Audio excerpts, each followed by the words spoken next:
Magluluto tayo ng beef sirloin. Ayan po, maglalagay ako ng butter na 2 kutsarita.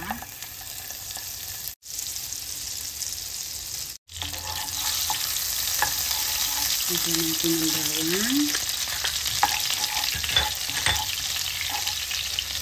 Ilalagay ko rin ito. Puting sibuyas.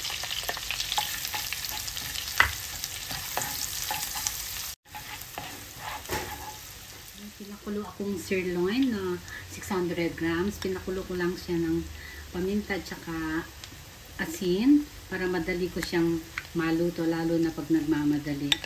Ayan. Tapos ilasama ko na rin itong kanyang marinade. Ayan. Pag nagmamadali talaga, inuuna ko ng pinapakulo para mabilisan.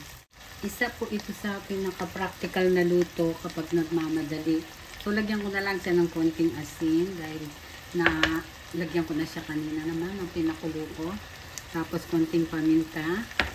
Ilalagay ko itong mushroom. Ito yung pinaka-extender niya para dumami ang ulam natin. Ito po kasing pagpapakulo ko na ng sirloin, ng lomo, ay lalo na kapag palagi kang nagmamadali, ito yung practical na pwedeng gawin. Masu-shortcut mo yung time. Ayan po, at kumukulo na siya, lagyan na naman natin ng mais. Full kernel na corn po.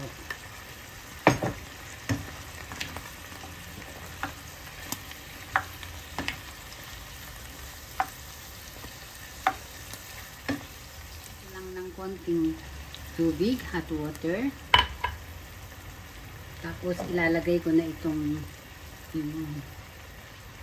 table cream. Sure, napakasarap nito at malinamnam. Napakasimpleng luto.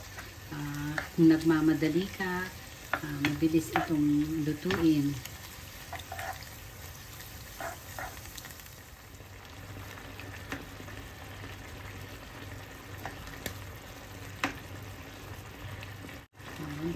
Tikman po natin.